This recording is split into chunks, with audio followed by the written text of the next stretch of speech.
Buenos días, queridos amigos de la Fábrica de la Ciencia. Hoy con nosotros tenemos desde México un nuevo amigo y colaborador, Jorge Fuentes. Muy buenos días, Jorge. Para ti, Hola, ¿qué buenos tal? días. Hola, ¿qué tal? Para mí, buenos días, sí. Aquí, buenas tardes. México, DC, México DF, DF, DF, que ya no se llama México DF, ahora se llama Ciudad de México. Pero bueno, Ciudad de México. Una de las ciudades más grandes del mundo, ¿verdad? sí, es una bestialidad, una bestialidad. Cuando vienes en el avión ves que no se acaba la ciudad No por se ningún. acaba. Sí, sí. Espectacular. En realidad Bu- es como que son muchas ciudades en una misma, ¿no? claro, Aquí claro. dicen que no puedes decir, o sea, decir que vives en la Ciudad de México no viene significando mucho. O sea, aquí tienes que decir muy bien dónde vives, ¿no? En qué colonia o en qué delegación, porque sí es un mundo la ciudad en sí misma. La verdad es que muchos oyentes estarán pensando, dice, hoy vamos a hablar de la cultura azteca, ¿no? De Teotihuacán, pero no, no, no, De repente llego aquí con mi acento murciano. sí, sí. Vamos a hablar de astrofísica, de instrumentos ópticos, de un libro que has escrito. Sí, aquí lo tengo. ¿Dónde van a parar? ¿A dónde van a parar las estrellas cuando mueren? ¿Dónde van las estrellas cuando mueren? ¿Dónde van a parar las estrellas cuando mueren? ¿Dónde Es van a que, parar? si se puede decir, no podemos hacer spoilers del libro porque si no, ya con este programa la gente ya prácticamente lo ha leído. Pero no puede ser. Hay No. que dejar siempre esa cosilla para que te lo compren y. ¿Eh? Sí, a ver, esperemos. Muy buena. Pues vamos a hablar primero de. En estos momentos, ¿a qué te dedicas? Ahí en Pues, México. eh, bueno, cuento un poco mi carrera. O sea, yo estudié física Ujú. en Murcia, empecé, yo soy de Murcia, ¿no? Empecé a estudiar física en Murcia y luego terminé la carrera en Tenerife, y ahí me especialicé en astrofísica. Y luego hice un doctorado en física solar.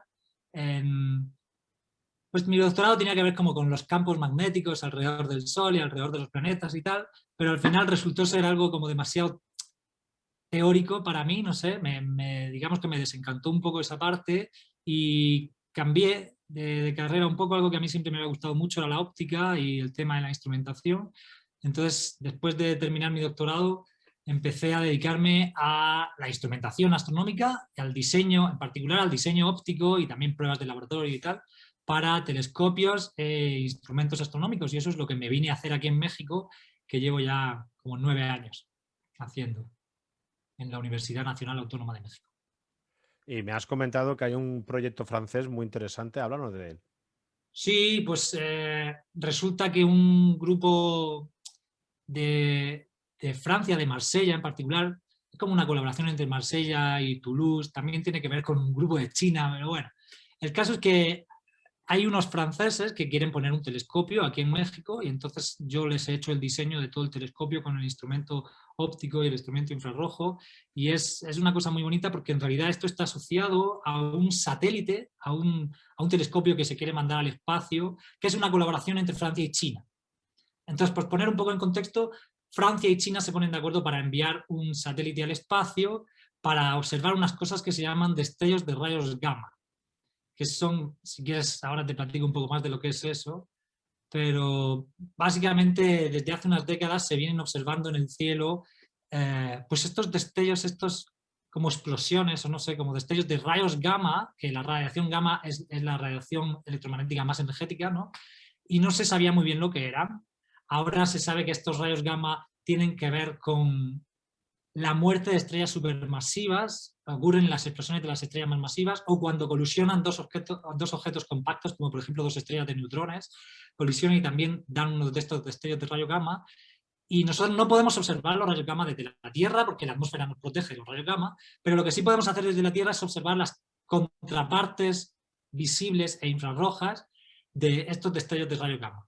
O sea, estos destellos de rayo gamma se identifican justamente por la radiación gamma, porque es muy, muy, muy evidente, ¿no? Y muy clara y se puede observar muy bien, pero en realidad emiten luz en todas las longitudes de onda, y entonces lo que los franceses querían era poner un telescopio aquí en México, en el observatorio que tenemos en la península de Baja California, justamente para observar esas contrapartes visibles e infrarrojas de los destellos de rayos gamma que va a observar el telescopio franco-chino. No sé si más o menos Sí, sí, sí. ha quedado un poco claro. Entonces yo he hecho todo el diseño óptico, toda la parte de óptica, soy responsable, digamos, de toda la parte óptica, tanto del telescopio como del instrumento, va a tener un instrumento visible y un instrumento infrarrojo. No quiero ni pensar la energía que puede generar dos estrellas de neutrones colisionando. Tiene que ser Es, terrible. los destellos de rayo gamma se dice que son una de las cosas, uno de los fenómenos más energéticos del universo. Y de hecho por eso emiten esta cantidad de rayos gamma que es descomunal. Hay que decir que los rayos gamma son uno de los rayos más potentes y más nocivos para la vida. Claro, claro. Por eso precisamente la atmósfera nos protege y nosotros no podemos observar rayos gamma directamente desde la superficie de la Tierra. Pero lo que sí podemos hacer es eso, observar también la parte de la radiación que no es de rayos gamma. Aunque el Bueno, rayo gamma se necesita para detectarlo. No sé si eso queda un sí, poco sí, claro. sí, sí, sí, sí. Porque en realidad cuando lo observas en el visible, estos destellos son característicos porque duran muy poco tiempo. Duran minutos o a lo mejor del orden de una hora o algo así, pero vamos a quedarnos que duran durante varios minutos. Entonces, observarlo en el cielo, en el visible, se ve como una estrella que de repente aparece y a los minutos desaparece. Entonces, pues eso sería prácticamente imposible de detectar desde la Tierra. Entonces lo que se hace es que estos telescopios, pero señales de rayos gamma en realidad hay muy pocas. Entonces en rayos gamma sí se puede detectar muy bien y decir, mira, ahí hay un destello de rayos gamma. Entonces los telescopios mandan la señal de la ubicación a los telescopios en Tierra y los telescopios en Tierra apuntan muy rápidamente ahí y buscan, comparando con sus catálogos, una estrella que antes no estaba ahí y que esté justamente en la posición donde dictaba la emisión de rayos gamma. Hay un grupo heavy, Gamma Ray. No sé si Gamma tiene que... es ¿Te gusta? Pues me gustaba ¿Te en gustaba? mi adolescencia. Yo tuve una fase heavy en mi adolescencia y de hecho sí los vi un par de veces en concierto a Gamma Ray. Qué casualidad, ¿eh? Pensaba que ahora estás estudiando precisamente los rayos gamma. Y además, el cantante de Gamma Ray era el guitarrista de Halloween. Ujú, exacto. Bueno, pues ahora vamos a hablar de que has escrito un libro como el que has enseñado antes, el dónde van las estrellas cuando mueren. A mí me recuerda así un poco hablando de un punto de vista más romántico, dónde mueren los elefantes, ¿no? Ese sitio Las ballenas, a donde van a morir las ballenas. las ballenas, los elefantes, ¿no? Pues ¿dónde van a qué hacen las estrellas cuando mueren? Porque antes fuera de micrófonos estaban comentando que yo tenía entendido que cuando una estrella muere, pues se convierte, hay una gran explosión, o suele haber una gran explosión, según la muerte de cada estrella, ¿eh? Y una de estas explosiones genera una supernova, luego una nebulosa, y esta nebulosa, porque la acreción gravitatoria va juntando de nuevo esa estructura de forma de polvo, de gas, y se van formando en el futuro nuevas estrellas, ¿no? Y algo así. Pero parece sí, algo así más resumido, porque tampoco soy astrofísico. Pero bueno, parece ser que no, que hay también otros tipos de muertes estelares, ¿no? Bueno, hay diferentes tipos de muertes estelares. Depende mucho de la masa que tiene la estrella. Básicamente se dividen o se clasifican las estrellas a veces en tres grupos, dependiendo de su masa. De masa baja, de masa baja, de masa intermedia y de masa alta, ¿no? Y este escenario de la supernova que has dicho tú son los de masa alta y luego también depende mucho de si la estrella está sola o está acompañada por otra estrella. Cuando es un sistema binario se abre también otro abanico de posibilidades, ¿no? Pero también el libro va un poco más allá de eso, porque esto de a dónde van las estrellas cuando mueren parte de una idea que he tenido siempre en la cabeza desde hace algunos años, y es de describir todo el ciclo de vida de las estrellas. Hay una frase con la que empiezo el libro que dice algo así, como que los seres vivos, pues siempre nos enseñan en la escuela, ¿no? Que los seres vivos nacen, crecen, se reproducen y mueren, y las estrellas, por el contrario, nacen, crecen, mueren y luego se reproducen. Y entonces, digamos que alrededor de esta analogía o de este paralelismo entre la vida y las estrellas es donde se mueve el libro, ¿no? Y en el libro lo que trato es de presentar ese ciclo de cómo es la reproducción, cómo nace una estrella, cómo crece, cómo evoluciona una estrella y así.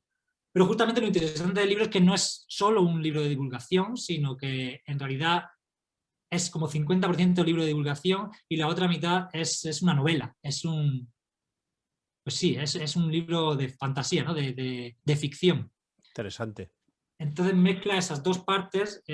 Les cuento un poco, en realidad el libro va sobre un astrofísico que quiere escribir un libro sobre las estrellas y entonces para alejarse del mundanal ruido se sube, se embarca en un barco pirata un poco chapado a la antigua, ¿no? Un poco como quijotesco, por decirlo así, que pretende cruzar el Océano Atlántico. Entonces, mientras él escribe, mientras el autor, este que quiere escribir el libro, escribe su libro de las estrellas, pues también va escribiendo pues como un diario, ¿no? De las locuras que le suceden al barco, dentro del barco, ¿no? La tripulación del barco pues están un poco locos, ¿no? Porque son pues unas gentes ahí que pretenden ser piratas del siglo XVII en la época moderna. Entonces, pues es un poco como esta mezcla entre aventuras y fantasía con la aventura de divulgación que pretende contar, la historia de divulgación que pretende contar el protagonista. Y de hecho está catalogado un poco como novela juvenil. El libro está pensado para público a partir de 12 años, pero pues con la ambición de que lo pueda disfrutar todo el mundo, ¿no? Como que para niños a partir de 12 o 14 años y para cualquiera que guarde un poco de su niño interior. Y de hecho de mis amigos, compañeros, amigos de mis papás, por ejemplo, y así que lo han leído, les ha gustado mucho. Así que yo lo presento como un libro para todo público y que pueda disfrutar todo el mundo, ¿no? Y a mí me gusta que tiene esas diferentes lecturas, ¿no? Se puede leer como un libro de divulgación o se puede leer como un libro pues, de aventuras o se puede leer como un viaje interno un poco y de desarrollo interno de la persona que lo va contando porque, y cómo va cambiando un poco su percepción del viaje que está haciendo y lo que le está sucediendo y así. La verdad es que es muy acertada esta fórmula, ¿no? Que has generado en tu libro, ¿no? Porque me Ujú. recuerda a grandes divulgadores de la historia de la ciencia y algunos, de hecho, siempre estaban más próximos a la ciencia ficción que a la ciencia, pero eran grandes conocedores de los avances científicos y tecnológicos. Por ejemplo, Isaac Asimov Sí, sí, era un sí. monstruo. Arthur Clarke y, por ejemplo, Carl Sagan, que sí que este ya era un científico reconocido, Pero con, también algo- hizo con- con novelas, también hizo novela de ciencia ficción pues más o menos dura, ¿no? Sí. por ejemplo, Contact, ¿no? Ajá. Había novelas de ciencia ficción que la verdad es que quizás es lo que hace falta hoy en día para aproximar más la ciencia al público Es raro general. porque sí, no es realmente un libro de ciencia ficción, mi Mm, libro. Es como, por dar una analogía, sería un poco como una novela histórica, ujú, como cuando tú lees una novela histórica y no es un libro de historia, pero en la novela pues te dan datos de la historia en la que se desarrolla la novela, entonces pues puedes ir en el camino en el que tú te vas entreteniendo y vas leyendo el libro, pues aprendes cosas sobre la historia. Esto pretende ser algo parecido.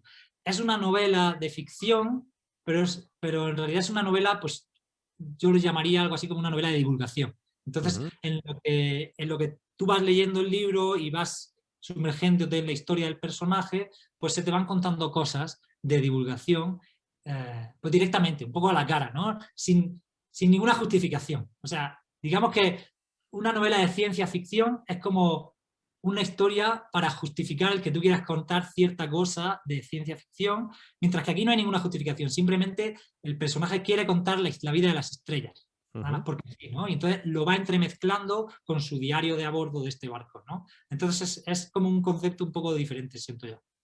ujú. Bueno, pues ahora vamos a entrar ya un poco en la parte más científica de la entrevista. Hasta ahora hemos hablado del libro. Luego, si quieres hablar sobre tu libro, algo que sea destacable, bueno, todo el libro en sí es destacable de mencionar, ¿no? Pero que algo así que digas, oye, mira, esta parte quizás sea la parte más interesante para enganchar al público, no sé, cosas de estas que suelen. Sí, puedo enseñarles un par de cosillas si quieren. Vale. Pero vamos a entrar un poquito en el tema científico, en el tema de la astrofísica, en el tema de la evolución estelar, de cómo nacen. Yo, mira, siempre cuando hablo, organizo actividades astronómicas y sobre todo hay niños y tenemos la suerte de tener las Pléyades a tiro, ¿no? Como le llamamos, ¿no? Para poder observarlas, siempre les digo que es una guardería de estrellas, ¿no? Estas, Ajá, unas estrellas que tienen creo que unos 200.000 años, sí, tienen sí. poquísimos años y están en fase de formación. Han dejado de ser ya embriones y pasan a ser bebés, si hablamos a escala Pero es que humana. justamente ese tipo de lenguaje que estás usando tú es el que yo uso en mi libro, ¿no? Y esa comparación entre lo que conocemos como la vida, ¿no? Y el ciclo de evolución de una estrella. Cómo pasan su fase embrionaria, como dices tú, y la fase de más bebés y así, ¿no? Entonces yo voy siguiendo esas mismas analogías en el libro. Pues es curioso porque todavía no me he leído el libro, en cuanto pueda me lo compro, me lo voy a leer, En cualquier pero, librería se lo puedes pedir. pero que sí, sí, yo lo veo así. O sea, las Pléyades para mí hay más, ¿eh? Hay, Hay muchos. hay otras guarderías estelares, ¿no? Pero las Pléyades son las más representativas y las más conocidas. Lo que pasa con las Pléyades es que además se ven a simple vista. Exacto, eso sí que es verdad. Y con unos buenos prismáticos puedes ver bastantes detalles de las Ajá. 7 hermanas, ¿no? O 7 princesas. Sí, sí. Pero, claro, estamos hablando de que cuando coges un telescopio muy potente, incluso ya cuando te vas a telescopios ya profesionales, cuando tú observas las Pléyades ya empiezas a ver ahí como una especie de nebulosa cerca y eso ya son la reminiscencia de aquella antigua nebulosa que se está convirtiendo ya poco a poco en estrellas, ¿no? Ese gas o polvo cósmico que hay ahí alrededor de esas estrellas, ¿no? Vamos a hablar primero desde el principio, Ajá. cómo nacen las estrellas. Y luego ya, al final, acabaremos hablando, evidentemente, de la muerte y de dónde van las estrellas cuando mueren. Sí, yo en mi libro digo, hay varias cosas que has dicho que de vez en cuando voy a ir haciendo referencia al libro, porque todo esto Sí, son sí, cosas. perfecto, perfecto. Y de hecho, has mencionado las Pléyades sin saber lo que hacías. Y justamente en mi libro menciono las Pléyades también, porque el personaje, el protagonista del libro, pues va teniendo conversaciones con gente del barco y tal, y también en el libro aparecen como leyendas también del mar y leyendas de las estrellas, y una de las leyendas que aparecen justamente es la de las Pléyades, ¿no? Las 7 hermanas que has mencionado. Entonces me ha hecho gracia que justamente has mencionado el cúmulo al que hago yo referencia también y que cuento la leyenda en el libro. Y sí, efectivamente, un Stellar Nursery, que le llaman en inglés, ¿no? Como la guardería estelar. Una de las cosas también que digo en mi libro es que para entender el nacimiento de las estrellas, primero hay que entender la reproducción, cómo se reproducen, ¿no? Entonces, empezar un paso más atrás del nacimiento. Y tiene mucho que ver con lo que has dicho antes. Entonces, cuando tienes una estrella muy, muy masiva, esto es algo que, por ejemplo, no le va a pasar al Sol, porque el Sol es una estrella de masa intermedia. Luego podemos hablar también de esa, pero vamos a hablar ahora primero de las estrellas masivas, porque son las que necesitamos para que nazcan nuevas estrellas. Entonces, cuando una estrella masiva termina su vida, y eso quiere decir que se acaban las reacciones nucleares en su centro, ¿no? Cuando ya no tiene más combustible nuclear en el núcleo, pues no hay nada. Básicamente, en una estrella es un sistema en equilibrio. Voy a ir como de vez en cuando yendo un poco para atrás, porque se necesitan saber cosas para entender las Sí, cosas sí. nuevas, ¿no? Entonces, lo que es una estrella es un equilibrio entre la, la fuerza, digamos, de repulsión, por así decirlo, se llama presión de radiación en realidad, ¿no? Pero ejercida por las reacciones nucleares. El núcleo de las estrellas es tan caliente que están los núcleos de ciertos átomos convirtiéndose en otros núcleos y tal, y esto pues genera una presión hacia afuera. Entonces una estrella lo que es un equilibrio, es un sistema en equilibrio entre esa presión hacia afuera por la fuerza nuclear y la gravedad que La empuja. gravedad. Entonces, una estrella es un sistema en equilibrio entre la gravedad y la presión de radiación justamente por las reacciones nucleares.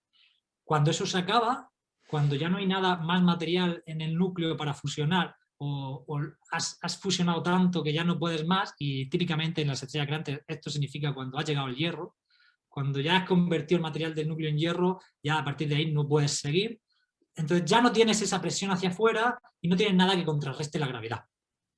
Entonces, en todo este proceso la estrella ha ido como inflándose un poco, ha ido creciendo, bueno, un poco, no muchísimo, y de repente un gigantesco monstruo eh, cuya gravedad estaba detenida por esta presión de radiación hacia afuera, de repente ve que no tiene nada que lo detenga. Y empieza a colapsar gravitacionalmente a lo bestia, ¿no? Y empieza a colapsar, a colapsar, a colapsar, y lo que ocurre es que algo así como que la estrella choca consigo misma y explota. Y eso es lo que se llama supernova, ¿no? Entonces la supernova lo que hace al explotar es expulsar todo el material de la estrella, prácticamente todo el material de la estrella al espacio. ¿no? Expulsa todo el espacio y eso pues se queda ahí vagando en el espacio, en teoría pues hasta el infinito, ¿no? Y más allá. Pero a veces ocurre que estos restos de las estrellas, de las supernovas, en su camino por el espacio se encuentran una nube de hidrógeno. En el Big Bang, estas nubes existen desde prácticamente el principio del universo, ¿no? En el Big Bang casi todo lo que se creó fue hidrógeno y con el paso del tiempo se fue acumulando en nubes, ¿no? Entonces el universo está lleno de estas nubes de hidrógeno, la galaxia en particular, vamos a centrarnos aquí en nuestra galaxia, o cada galaxia está llena de estas nubes de hidrógeno y cuando recibe el impacto, estas nubes reciben el impacto de este material que soltó la explosión de supernova, pues como que se desestabiliza la nube y por su propia como pequeña gravedad de los pequeños trocitos se van haciendo como grumitos, ¿no? En esta nube se le van formando como grumitos de una mezcla del hidrógeno y el material que le llegó a esa nube de la estrella muerta, ¿no? Y entonces esos grumitos por su propia gravedad cada vez se van haciendo más grandes, se irán fusionando algunos con otros, en fin, y entonces poco a poco se van haciendo como pelotitas y se van como diferenciando y esos van creciendo, van absorbiendo material, van fusionando otros grumos y así es como van naciendo los embriones de las estrellas, ¿no? Estas protoestrellas. Y entonces pues algunas van a ganar, ¿no? Algunos de estos grumos van a ganar y van a acabar chupando todo el material que tienen alrededor y van a empezar a formar algo considerablemente grande.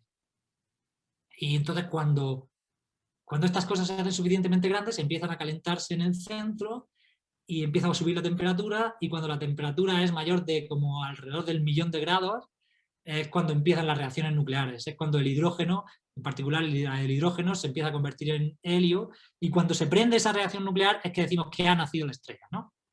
Entonces la protoestrella o en el embrión de la estrella serían estas bolas de gas y de polvo que resultan de la mezcla de la nube de hidrógeno y el material que vino de la estrella que murió, y cuando ya se encienden las reacciones nucleares es que decimos que ha nacido una estrella.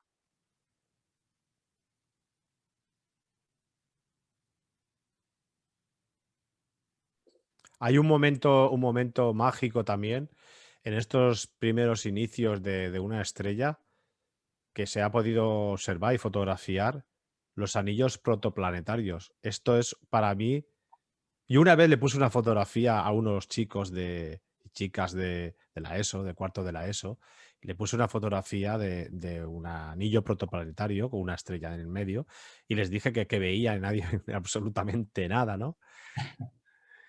Pues digo, pues que sepáis que eso que estáis viendo, esa fotografía es el inicio de una larga historia de esa estrella y de sus futuros planetas. Sí, pues lo que pasa justamente es que la estrella fundamentalmente se forma con todo el gas de la nube y parte de lo que cedió la estrella antigua que ya estaba muerta, pero alrededor de la estrella se queda un montón de basura, por así decirlo, ¿no? Escombros, digamos, pues que se le quedan orbitando a la estrella en formación. Y algo que pasa mucho en astrofísica, y es un escenario muy común, es que cuando hay muchas cosas, por decirlo así en palabras pues, llanas, ¿no? Cuando hay muchas cosas, mucho escombro que está orbitando alrededor de un punto, que este punto sería la estrella en formación, tiende a colapsar en un anillo, en un disco. Por eso las galaxias tienen forma de disco, por eso los anillos alrededor de Saturno, ¿no? Por eso los sistemas protoplanetarios tienen forma de disco, ¿no? Para la manera en la que el material encuentra para poder girar al mismo tiempo sin estar colisionando todo el tiempo, pues es organizarse, digamos, en forma de disco y empezar a girar en forma de disco alrededor del punto central, que en este caso sí es la estrella. Entonces, ¿qué pasa? Que cuando una estrella se está formando, todo el material que no alcanzó a comerse la estrella, pues se queda en forma de un disco alrededor. Y es lo que llamamos un disco protoplanetario, porque con ese material es con el que se van a formar los planetas, justamente. Al mismo tiempo que la estrella está calentándose y encogiéndose, ¿no? Y compactándose, todo el material que quedó alrededor también, por su propia gravedad, se va como compactando y se van creando como estos grumos que decía antes, pero ahora pues también con el polvo, con el gas y tal, y se van formando otras cosas que son más pequeñas que la estrella, porque casi todo el material se lo chupó la estrella, y acaban siendo los planetas, ¿no? Y normalmente parece ser que el pasar del tiempo tiende a un equilibrio en el que de alguna manera se minimicen como las colisiones y se minimice un poco el caos de eso, ¿no? Y al final acaban los planetas por tener, o acaba todo este material por juntarse en órbitas diferenciadas y es lo que da lugar a los planetas como individuos, ¿no? Justamente esa reducción de las colisiones y ese tipo de cosas. Y lo que es curioso también en nuestro sistema solar, que tenemos un claro ejemplo de lo que podía haber sido otra estrella, que es bastante común en el universo encontrarse sistemas multiestelares, ya no solamente estrella binaria, sino algunas con varias estrellas. Pero, por ejemplo, en nuestro sistema solar, no tenemos que irnos muy lejos. Sí. Júpiter, si hubiese sido más masivo, quién sabe, igual se hubiese convertido en otra estrella, ¿verdad? Sí, le falta todavía mucho a Júpiter. O sea, sí es Mucho. un planeta muy masivo, pero todavía le falta mucho. Hay un paso intermedio porque aquí cuando el material empieza a acumularse para formar una estrella, ya dije antes que se le llama estrella cuando empiezan las reacciones en su núcleo de hidrógeno que se convierte en helio, ¿no? Hay un paso intermedio en el que una estrella, por lo que sea, porque no tenía suficiente masa a su alrededor o porque otra estrella se la quitó, no termina de poder encender estas reacciones de hidrógeno a helio. Encienden otras menos energéticas que no me las conozco muy bien, creo que es como hidrógeno en deuterio o alguna cosa así. Sí, sí. Pero no llegan y no van más allá. Son como que se quedaron un poco ahí como con las ganas, ¿no? Como estrellas wannabe, que querían ser estrellas pero se quedaron un poco con las ganas y a estos se les llaman enanas marrones. Entonces sí brillan un poco por emisión térmica porque están muy calientes y un poco porque sí tienen un poquito de reacciones nucleares ahí medio raras en su núcleo, pero no lo que se necesita para ser una estrella. Entonces estos son las enanas marrones. Júpiter ni siquiera es una enana marrón. Júpiter no logró hacer nada en su núcleo y son lo que se llaman los gigantes gaseosos, ¿no? Los gigantes tipo... Hay otros, en otras estrellas se han observado lo que se llaman superjúpiters, lo que se conocen como superjúpiters, ¿no? Son como Júpiter, pero mucho más grandes todavía, planetas como Júpiter, pero muchísimo más grandes, pero que todavía son planetas porque no han encendido ningún tipo de reacción nuclear en su centro, ¿no? Pero básicamente sí, Júpiter se parece más, yo digo, a una estrella, por ejemplo, que a un planeta rocoso en su composición, por ejemplo, ¿no? En su composición química, Júpiter se parece más a una estrella que a un planeta rocoso como Marte o como la Tierra. El problema de Júpiter es justamente ese, que no logró captar la suficiente masa para poder encender las reacciones nucleares. Y otra cosa que es bastante muy característica de los gigantes gaseosos, sobre todo en Júpiter y Saturno, son su sistema de lunas, que recuerda mucho también al sistema planetario de una estrella. Exacto, como pequeños sistemas planetarios, ¿no? Ujú, Pero que no lograron serlo, como que ujú. se quedaron ahí un poco frustrados. Además, en todos los gigantes, ya ahora sabemos que todos los gigantes gaseosos, por lo menos del sistema solar, tienen anillos. No Ujú. solo Saturno tiene anillos, Júpiter tiene anillos, Urano tiene anillos, Neptuno tiene anillos. Y son justo todo este material, serían un poco lo equivalentes al cinturón de asteroides alrededor del Sol, ¿no? Serían su pequeño cinturón de asteroides a escala, ¿no? Entonces sí son como pequeños sistemas planetarios frustrados. Siempre que hablamos del universo, abruma no solamente las distancias, sino lo grande que es. Hablar, por ejemplo, de Júpiter, es un gigante. Cuando hablamos de gigantes, que es un gigante, es enorme, pero es Y es en su pequeñísimo. categoría, ¿Eh? exacto, en su categoría, perdón que te interrumpa, es pequeño. Es pequeñísimo. Ajá. Es verdad que se han encontrado exoplanetas, que se han descubierto exoplanetas gaseosos muchísimo más grandes que Júpiter, casi del tamaño de una estrella. Vete a saber, igual son estrellas, ¿no? Pero hemos hablado de sistemas binarios y vamos a hablar también de la evolución de las estrellas. Claro, nuestro Sol está más o menos en la mitad de su vida. Sí, correcto. ¿Y cómo acabará la vida del Sol?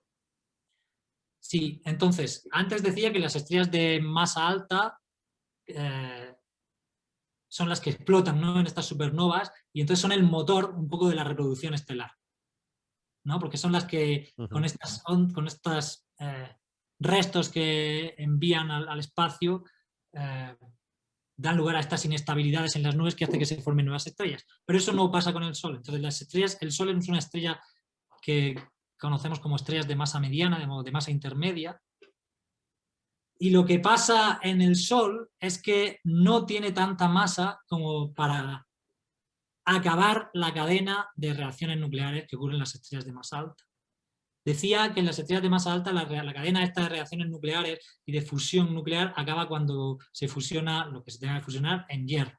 Ahí ya no se puede ir más allá. Pero el Sol no va a llegar a eso. El Sol, de hecho, ni mucho menos. Las estrellas como el Sol empiezan fusionando hidrógeno en helio. Cuando se ha acabado el hidrógeno en su núcleo, empiezan convirtiendo el helio en carbono y en oxígeno, y ahí se quedan. Ya no les da más. Y esto sucede porque para fusionar elementos más masivos se necesitan temperaturas más altas. Y para tener temperaturas más altas se necesita mayor grado de compresión por gravedad. Y para eso se necesita más masa, ¿no? Entonces, si no tienes la suficientemente masa, no puedes comprimir tanto tu estrella y no vas a alcanzar las temperaturas que se necesitan para fusionar el carbono o el hidrógeno. Y esto es lo que pasa en las estrellas de masa intermedia. Ahí hay un límite, y es que las estrellas de masa intermedia, y masa intermedia más o menos quiere decir hasta, no sé, hasta 6 o 8 masas solares, cuando han convertido todo su material del núcleo en carbono y en oxígeno, ya no tienen la suficiente masa como para calentarse más, estrujarse y calentarse más y seguir, ¿no? Entonces lo que le va a pasar al Sol es que todas estas cosas además suceden al final de la vida. Las estrellas se quedan como bebés, como niños, durante toda su vida. Y lo que hacen durante casi toda su vida es convertir hidrógeno en helio. Entonces, casi ya al final de su vida se les acaba el hidrógeno, al Sol en particular se le acaba el hidrógeno, empieza a convertir el helio en carbono y oxígeno, y después de eso se muere porque ya no da para más. Entonces, lo que le va a pasar al Sol y a las estrellas de masa intermedia es que cuando ya todo su núcleo sea de carbono y de oxígeno, no va a tener la suficiente gravedad como para seguir. Digamos que cuando se acaben las reacciones nucleares y cuando se pare esa presión que empujaba hacia afuera, no va a tener la suficiente gravedad como para colapsar, como lo hacía la estrella gigante. Y lo que le pasa al Sol y a las estrellas de masa intermedia es que cuando se acaba, básicamente se divide en dos, digamos que se le separan. Todas las capas externas al núcleo se le separan a la estrella sin ninguna explosión que las expulse así muy lejos, simplemente se le separa y se quedan un poco ahí también en el espacio, pero lo dicho, sin ninguna explosión. Se crea lo que se llama como una nebulosa planetaria. Entonces, una nebulosa planetaria lo que es un núcleo de carbono e hidrógeno, que es como el esqueleto, ¿no? El cadáver de la vieja estrella, y alrededor, pues todo el material de la estrella, todo el material que fusionó la estrella y la que estaba hecha la estrella, que se queda ahí dispersa como una nube, y que a lo largo del tiempo pues se irá dispersando en el espacio, ¿no? E irá desapareciendo también, ¿no? Pero sí se quedan mucho tiempo alrededor de este viejo cadáver y son pues unos espectáculos muy bonitos, ¿no? Las nebulosas planetarias se ven de muchos colores y con formas así muy raras porque depende de cómo era la rotación de la estrella o de si era una estrella binaria, pueden tener como diferentes geometrías, y uno de los objetos más bonitos que se pueden observar son justamente estas nebulosas planetarias. Que por cierto debo decir, para terminar con esto, que no tienen nada que ver con los planetas. Cuando escucha el nombre de nebulosa planetaria, se suele confundir con lo que sería lo que tú has mencionado antes de un disco protoplanetario. Pero no, o sea, una nebulosa planetaria no es un sitio en donde se están formando planetas. El nombre da lugar a error y no tiene nada que ver con los planetas. Se le puso ese nombre porque cuando las observaron por primera vez hace pues, 200 o 300 años, ¿no? No sé, Messier, Herschel y compañía, supongo que sería Messier el que las observó, le parecieron como que parecían planetas. ¿No? La forma que tenían con sus telescopios pues, antiguos y tal, parecían como Júpiter. A él le parecía, a través de su telescopio, le parecía como Júpiter. Pero por su movimiento y por sus características, veía que no era un planeta, que no podía ser un planeta. Más bien por su ausencia de movimiento, ¿no? Entonces las llamó nebulosas planetarias, no porque se estuvieran formando planetas ahí, sino porque se parecían a los planetas con los telescopios de antaño, ¿no? De antes. Sería interesante investigar lo que pasaría una vez que haya muerto el Sol y se haya convertido en una nebulosa planetaria, porque ya se sabe que los planetas interiores, los rocosos, pues serán engullidos por el Sol en su crecimiento, en su última agonía, vamos a llamarle así. Sí. Pero sí que es verdad que algunos de los gaseosos estarán lo suficientemente lejos del Sol para no verse afectado por esta Sí. atracción, ¿no? Y sería interesante investigar qué le pasaría a estos gigantes gaseosos una vez que el Sol desaparezca. No sé si estarán todavía o se verán atraídos por la gravedad del Sol, no lo sé. Yo pensaría, no es mi tema de especialidad y voy a contestar un poco desde desconocimiento, pero bueno, al fin y al cabo sí tengo algo de background, pero yo pensaría que se mezclarían un poco con la nube, la nebulosa planetaria. No, no se los tragaría, porque a la Tierra, por ejemplo, probablemente sí se la va a tragar el Sol Ujú. antes de que muera. Pero luego cuando ya se separa, cuando al inflarse, ¿no?, el Sol tanto y se le separan las partes exteriores y se convierte en esta nebulosa planetaria, yo pensaría que los planetas gaseosos se mezclan un poco con todo este material perdido del Sol y acaban difuminándose también, acaban yéndose del sistema solar a largo plazo. Hace poco tuvimos a Michelangelo, un astrofísico de Madrid, del Centro de Astrobiología, en el cual está metido en una investigación en el que una zona de nuestra galaxia es un lugar por donde se escapan las estrellas, ¿no? Yo Es lo muy vi, interesante. yo vi el, ¿Lo viste el vídeo? Fue muy, muy interesante la entrevista también. sí, como un brazo ahí, ¿no? Sí, Que se sí, sí. escapa. Sí, sí. Curioso. Eh, Tiene que ser también muy caótico la muerte de una estrella cuando tiene compañeras, porque en este programa a veces hemos hablado de canibalismo estelar, galáctico, ¿no? Pero sobre todo estelar, en el cual una estrella masiva pues va absorbiendo la energía y toda la masa de una más pequeña, ¿no? Pero cuando una estrella muere y tiene una compañera, también supongo que morirá, acabará muriendo con ella. Yo en el libro esto le digo que son los vampiros, las estrellas Vampiros. vampiros.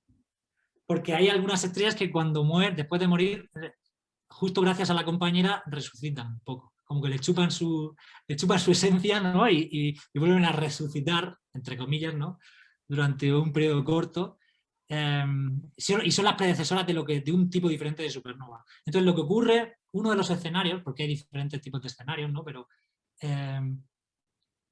puede pasar que en una estrella doble, en un sistema binario, una de las estrellas se muera, ¿no? Y se muera, por ejemplo, como lo va a hacer el Sol, y dejen en su centro lo que se llama una enana blanca. Esto creo que no lo había dicho antes, pero este núcleo de carbono e hidrógeno, carbono y oxígeno, perdón, carbono y oxígeno que va a dejar el Sol cuando se muera en el centro, se llama enana blanca. No son realmente estrellas, yo diría que es el cadáver de una estrella, ¿no? Porque ya no hay reacción de fusión en su núcleo, simplemente es una pelota de carbono y oxígeno. Y entonces, cuando una de estas estrellas muere, puede pasar incluso que haya una envoltura común a las dos estrellas, ¿no? Una envolvente, porque esta estrella cuando está muriendo, las estrellas evolucionan en diferentes tiempos, ¿no? Estrellas más, dependiendo de su masa, evolucionan más rápido o más lento, entonces puede que una de las dos estrellas evolucione antes que la otra y al final de la vida las estrellas siempre se inflan y puede ser que envuelva, que esta estrella inflada envuelva a la otra estrella si están suficientemente cerca, ¿no? Y haya como una envoltura común, o a veces no, depende un poco de la distancia y de las masas de las estrellas. Pero lo que sí ocurre es que entonces hay una estrella que ya se ha muerto y ahora el sistema binario es una estrella y una enana blanca. Y entonces estas enanas blancas son objetos muy compactos, con mucha gravedad, todavía, ¿no? Relativamente, ¿eh? Para el tamaño que tienen, digamos, son del tamaño como de un planeta, pero tienen gravedades altísimas porque son muy compactas. Y entonces cuando la otra estrella empieza a crecer, porque ya está llegando a lo mejor al final de su vida o a otra etapa más avanzada en la que empieza a crecer, la gravedad de la estrella, de la enana blanca, de la estrella muerta, empieza a agrietar, que se dice, a absorber parte del material de la estrella, ¿no? Y entonces, digo yo en el libro que le chupa la vida, ¿no? Le chupa la esencia, y por eso hago la analogía con estrellas vampiro, porque además le empieza a chupar material a la estrella compañera de manera que se le vuelven a iniciar las reacciones nucleares a la estrella que ya estaba muerta, ¿no? Entonces, por eso yo también la analogía de los vampiros, ¿no? Porque es como que es una no muerta o no viva o no sé, ¿no? Es un paso ahí intermedio, ¿no? Un zombie a lo mejor también se podrían decir, ¿no? Las estrellas zombies. Entonces, vuelve a la vida en el sentido de que empiezan otra vez a tener en su núcleo reacciones nucleares y al final de la segunda vida de la estrella vuelve a explotar como una supernova. Son las supernovas que se llaman de tipo 1 o 1A. Las supernovas, digamos, de estrellas sencillas se llaman supernovas de tipo 2 y estas se llaman de tipo 1. Y es cuando una estrella que ya estaba muerta resucita porque le ha absorbido material a una compañera y acaba explotando y mandando a tomar por saco también a la estrella que tenía al lado, ¿no? Y otro tipo de estrella, la estrella de neutrones. Entonces, las estrellas de neutrones son lo equivalente a las enanas blancas para estrellas supermasivas. Las estrellas de neutrones, al igual que las enanas blancas, no son estrellas, son cadáveres de las estrellas masivas, ¿no? Es el resto que deja una estrella después de una supernova. Entonces, cuando la supernova explota, en el centro se queda una pelota, en este caso de neutrones. Ahí no hay ni siquiera ningún elemento químico como tal, ¿no? Es una estrella de neutrones que súper compacta. Si las enanas blancas eran del tamaño de un planeta más o menos, las estrellas de neutrones son del tamaño como de una ciudad, son del tamaño de la Ciudad de México. Entonces son objetos súper pequeños, súper compactos, pero con muchísima gravedad, porque la densidad es tremenda, o sea, son las cosas más densas que se conocen, tremenda. Son todos los neutrones juntos, ¿no? Uno al lado de otro. Y entonces, pues estas estrellas de neutrones también se observan, son difíciles de observar porque brillan muy poquito, pero sí se observan. Hay algunas que giran muy rápido, entonces se les llaman púlsares, pero bueno, los púlsares son un tipo de estrellas de neutrones. Y pues sí, esos son también otro tipo de cadáver de estrellas, de restos que puede dejar una estrella. Y luego una pregunta que sobre todo los niños, ¿no? me hacen, los agujeros negros. Claro, no ¿Cómo se, podía. no podía faltar. Y sí, entonces algunas veces pasa, la historia de los agujeros negros es muy bonita, ¿no? Todo el desarrollo de los agujeros negros, como al principio se creía que existían y luego no sé, si quieres ahora te cuento un poco, pero Sí, sí, sí. pues digo, si no tienes prisa, entro un poco en el Eh, asunto de los agujeros negros. a ver, tenemos 15 minutos, pero Voy a tomar agua. muy bien. Y no sé tampoco cómo están tus tiempos, por eso también lo digo. No, no, Pero tú tranquilo. básicamente la idea detrás de un agujero negro, en principio, es como muy simple y muy inocente, muy naif, ¿no? Y es que en un cuerpo, como la Tierra, por ejemplo, se puede definir lo que se llama la velocidad de escape, que es a la velocidad a la que yo necesito lanzar una manzana para que ya no vuelva a caer al suelo. Si yo lanzo una manzana hacia arriba, cae. Si la lanzo más fuerte, con más velocidad, pues tarda más en caer porque sube más. Y hay una cierta velocidad a la que yo, si lanzo la manzana a esa velocidad, ya la manzana se escapa del campo gravitatorio terrestre y se va al espacio, ¿no? Digo una manzana por el chiste, ¿no? Pero, o un cohete espacial, ¿no? A la velocidad a la que se necesita lanzar un cohete espacial para que salga de la atracción gravitatoria terrestre. Entonces a eso se le llama velocidad de escape. Y la velocidad de escape depende de la concentración o de la densidad de masa del cuerpo, ¿no? ¿Qué tanta masa hay concentrada en qué tanto espacio? Entonces, para cada cuerpo de sistemas del universo, tú le puedes calcular, hay una expresión muy sencilla para calcularle, depende de la concentración de masa, cuál es la velocidad de escape. Y entonces, desde hace mucho tiempo, desde creo que el siglo XVIII o a lo mejor antes, pues los astrónomos, matemáticos, antes eran un poco de todo, ¿no? Al mismo tiempo. Pues sí pensaron que teóricamente era plausible que existiera un objeto con tal concentración de masa que su velocidad de escape fuera mayor a la velocidad de la luz. Entonces, si esto existe, si existen estos objetos, vamos a llamarlos estrellas, por llamarlo de alguna manera, pero en realidad objeto sería mejor, porque de momento no estamos poniendo ningún constraint, no estamos diciendo que haya reacciones nucleares o no. Simplemente un objeto puede tener suficiente densidad de masa para que la velocidad de escape sea mayor que la velocidad de la luz. Esto quiere decir que de este objeto ni siquiera la velocidad de la luz podría escapar. Creo que el primer nombre que se le llamaron fueron estrellas oscuras, el primer nombre que se le dio fue estrellas oscuras. Pero pues era como una cosa un poco de juego y teórica y que no se creía que pudiera existir. Porque de hecho, por ejemplo, para que el Sol, el Sol fuera una de estas estrellas oscuras, toda su masa tendría que estar concentrada en el tamaño de una pelota de tenis, creo. O esa es la Tierra, a lo mejor. No sé, pero a lo mejor me estoy confundiendo entre la Tierra y el Sol, pero muy pequeño, ¿no? Es ridículo la cantidad de concentración de masa que tiene que tener algo para que sea una de estas estrellas oscuras. Entonces, pues era imposible que eso sucediera. Pero luego más tarde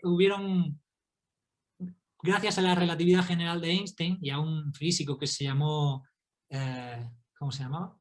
Se me fue el nombre, Schwarzschild, Karl Schwarzschild, él vio que en el contexto de la relatividad general de Einstein del espacio-tiempo se podía describir tal objeto. Se podía describir un radio a partir del cual ni la luz puede escapar. Ya con un marco teórico de verdad, ¿no? Porque antes se había hecho un poco desde la hipótesis de que podría existir. Y ahora con un marco teórico muy completo como es la relatividad general de Einstein, Schwarzschild encontró que sí existiría un radio dentro del cual, si una estrella se comprime dentro de ese radio, entonces ni siquiera la luz puede escapar. Pero aún así se creía que era un artefacto matemático. Que eso, vale, existía dentro del marco de la teoría, pero que físicamente era imposible. Porque, y además luego con la cuántica habían como ciertas restricciones de qué tanto se puede comprimir el material, y la física cuántica en principio vino a decirnos, no, es imposible que el material a nivel subatómico se comprima tanto como una estrella de neutrones, por ejemplo. O sea, las estrellas de neutrones en principio se creían imposibles porque hay ciertas reglas cuánticas que prohíben las estrellas de neutrones. Pero luego se vio que no, que si la gravedad es muy fuerte, le gana a estas leyes cuánticas y sí se puede comprimir el material. Y si se puede comprimir el material, sí hay mecanismos que permiten comprimir el material dentro de este radio a partir del cual la luz no puede escapar. Entonces sí, en la década de los 60 o de los 70, además empezaron a observarse y empezó a ver que físicamente se empezó a entender la física que permitía que los agujeros negros existiesen realmente. Y fue una locura, ¿no? Y ahora ya hasta se han observado directamente, ¿no? Hace poco se observó el primer agujero negro. El problema con los agujeros negros es que no puede escapar ni siquiera la luz, entonces no podemos saber lo que ocurre dentro. Existe física para la región de alrededor, pero no existe física para el centro de un agujero negro. La física que tenemos se rompe dentro del agujero negro, además. Entonces es una locura, porque no podemos ver lo que está pasando, pero la física que tenemos no funciona dentro del agujero negro. Entonces todo lo que se diga de lo que ocurre dentro de un agujero negro es especulación. Y por eso este misticismo, ¿no?, alrededor de los agujeros negros y toda esta magia y todo este paso que se da a la imaginación, ¿no?, en los agujeros negros. Ay, es una pregunta muy recurrente por parte de los niños. Siempre me preguntan qué hay dentro de un agujero negro. Digo, pregúntaselo a un astrofísico, porque yo no tengo ni idea. Pues hay dos respuestas, aunque la primera respuesta es que no lo sabemos. Pero luego hay dos, sí se puede ahondar un poco en el asunto, y hay dos respuestas, una más mágica y una más cruda, ¿no? Entonces la más mágica es que a lo mejor el agujero negro hay algún tipo de agujero de gusano que te conecte con otra parte del universo o con otra dimensión, entonces que los agujeros negros puedan servir como portales a otros puntos del universo. Y la versión más cruda es que lo que te va a pasar cuando te metas a un agujero negro es que por los efectos de marea, básicamente la gravedad del agujero negro es tan grande que te va a ir estirando lo que se llama como nunca digo bien esta palabra. Espaguetificación. ¿Espaguetificación? Pues Sí. sí. Entonces te vas estirando de tal manera que también se te rompen como tus moléculas, ¿no? Y toda tu materia, todos tus átomos se vuelven como un espagueti de átomos hasta que te traga el agujero negro. Y ya lo que no se sabe es qué pasa con el material, con tu masa, ¿no?, dentro del agujero negro. Otra posibilidad es acabar detrás de la biblioteca de la habitación de tu hija. Sí, como en Homer Simpson, ¿no? No, como en Interestelar. Ah, sí, claro. Sí, es una gran Era un película. agujero negro, ¿verdad? Es cierto. Sí, Gargantúa. Le llamaban Gargantúa. Se comía todo lo que tenía alrededor. Y el horizonte de sucesos, ¿eh? Esas zonas maravillosas, ¿no? Pero que Hace ya 1000 años. que dan miedo, ¿eh? Los agujeros negros dan miedo. Bueno, Jorge, lo vamos a tener que dejar aquí. Muy bien, qué pena. Prácticamente se ha pasado la hora, pero tú tranquilo que te llamaremos, te contactaremos otra vez contigo, contactaré otra vez contigo para poder seguir hablando. Decirle a los oyentes, tener en cuenta, y sobre todo para este verano, una lectura muy recomendada. Poner aquí que se vea. Muy bien. Bueno, los oyentes que estarán escuchando el programa no lo ven, pero lo voy ¿A dónde van las estrellas? Jorge Fuentes Fernández, editorial. A ver, ¿a dónde van las estrellas cuando mueren? Sí. La editorial es Babi Dibú. Babi Dibú. Sí, es una editorial infantil y juvenil, pero bueno, yo ya digo que el libro está pensado un poco para todas las edades. Y Divulgación científica 100%. divulgación científica no 100%, 50%, pero digamos lo que Pero, se habla. pero Lo no, que se- pero me refiero a lo que hace falta hoy en día, utilizar algunos recursos paralelos, como puede ser la novela, la ciencia ficción, Exacto, sí. otras cosas, para poder atraer sobre todo a los más jóvenes hacia la ciencia. Sí, justamente es un libro de divulgación científica, como he dicho antes, no es un libro de ciencia ficción, es un libro de divulgación científica, pero enmascarado un poco en una historia de ficción y tratando de alejarse del estereotipo de lo que es un libro de divulgación, ¿no? Del típico libro de divulgación. Por ejemplo, en el libro, aunque hablo de las estrellas, no van a encontrar imágenes bonitas de la NASA o del Hubble y así, ¿no?